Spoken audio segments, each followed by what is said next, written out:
All right, welcome back to another video. Today I'm actually going to be talking about Vivaldi, the browser. I have been using the Zen browser, as some of you may know from previous videos, and I am always in search of the next best browser. Vivaldi has been around for a while, so I wouldn't say it's anything new, but I kind of wanted to go over where it kind of stands in 2025, how I like it. I've been using it for a couple of days now, just to understand what features it does have, doesn't have, its capabilities, things like that. So I kind of want to go over a few things that I've come across as I've been going through this, and kind of not do a direct comparison to something like the Zen browser, but as an alternative for a feature-rich browser that you could try out.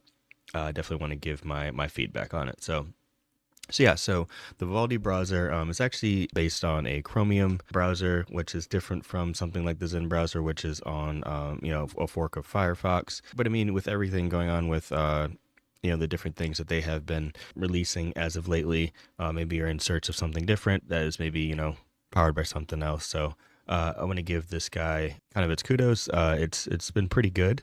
It has a lot of features, which I'll go over here in a second, but a pretty solid browser. They do a great job of implementing things like the ad tracking and things like that. So for privacy and everything, they do a really good job with that. It definitely is a powerful browser, but they have a lot of customization that you can do as well. And like I said here, they have the tracker blocking and the ad and tracker blocking as well. So you can have both of those enabled out of the box, straight from the browser itself. And it does not use any type of like extension or anything like that. So there's nothing that Chrome or Edge or anybody can do to change the fact that they're using the built-in ad blocker that they're using. So that will always be there no matter what happens. So that is definitely a plus to have that feature already enabled. I don't really use the mail client and calendar client that they have built into here.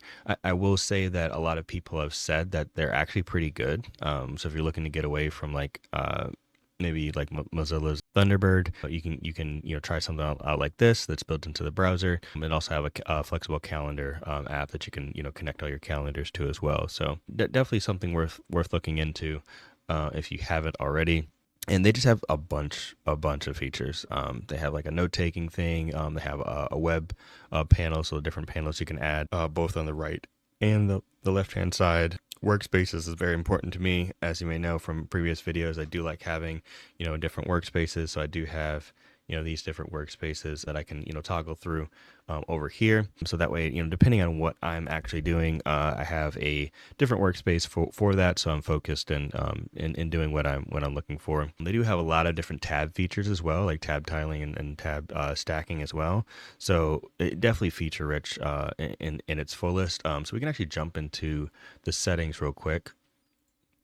So if I open the settings here, so you can see that you can do a sync option as well. So you can sync this across devices. It is nice that it does have a dedicated mobile app as well. So if you're on, you have an Android or an iPhone, both of them, have the Vivaldi app available, so you can sync all your bookmarks and everything through both of them. There's one thing that I do like about that, because a lot of like the, Firefox forks and stuff like the Zen browser, they don't have their own dedicated, browser that you can download on your phone to be able to keep everything synced and the same. You would have to just do like the standard, Firefox browser or something like that to have your bookmarks synced.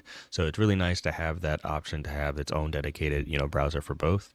As far as appearance, there's quite a bit of options you can do. I do like that you have the forced dark theme on all websites.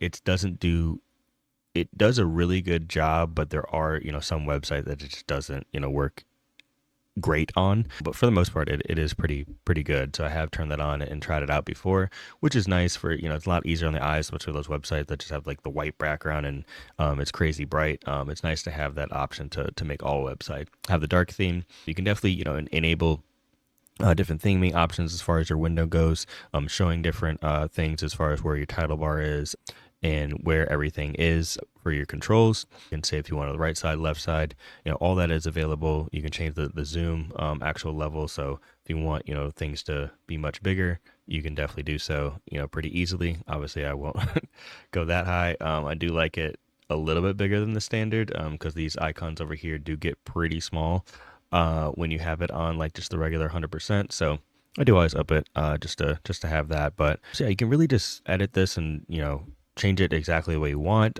They do have different themes. You can actually create your own themes, or kind of edit the themes that they already have here, or just simply select one that they already have pre-installed here for different dark, light, and they have a bunch of different colors and options and things. So I created this one to kind of match the aesthetics of the rest of my system here. So this one has the same colors and stuff as my bars and stuff at the top. So it really worked out for that. So I like to keep it that way. And you can change exactly how your startup page shows. You can change the picture on the startup page. So you have a lot of different features there. Then tabs, you can say where you want the tabs, and there's so many options. So I suggest you just kind of dive into it instead of me rambling and saying every little feature that it has on here. But there's so many different tab options. So if you're a person who either hoards your tabs or don't like tabs at all, they have the option for you within this tabs section here. And they do have, the panel as well, so that you can actually add if you want to the right side or left side, but it's just the extra panel that shows up on this side. I do have it disabled at the moment, so that's not something that I typically use. I just like to have the standard dock, and I'm more of a minimalist when it comes to the design of things. So I actually remove like my the address bar up here as well, but I do have a shortcut where I can actually just bring that address bar back very easily. So I can just toggle that back and forth, and then I also can toggle the bar at the bottom here that shows up, so I can resize and take a screenshot. And they have a couple extra tool options down there, so I can toggle both those things very easily. And so basically you can just do that by going to the keyboard shortcut section, and they have the ability to really keyboard shortcut anything. And the ones that I'm referring to are under view, as far as like the status bar, book bar, and you can change exactly what you want those key bindings to be, to make that very easy to kind of customize and edit things on the fly when you need them. So I really like the customizability for that. And for the address bar, you can change pretty much everything as far as the drop down menu and how the actual address field will function, different things that work if you want on top, the bottom. There's so many options, and it's actually kind of nice because the mobile app has some of these options too, as far as putting like the address bar on the bottom and stuff like that. So I think they did a really good job.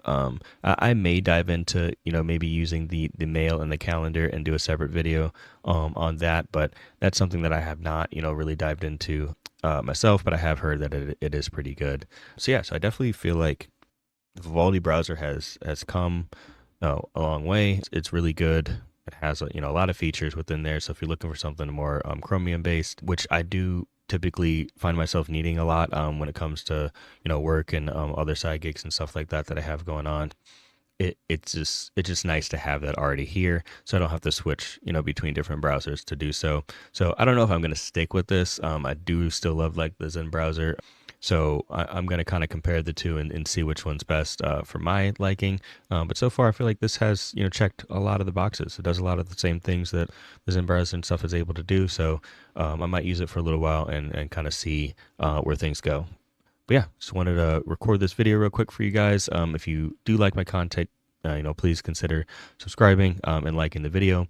And I will catch you in the next one. Peace.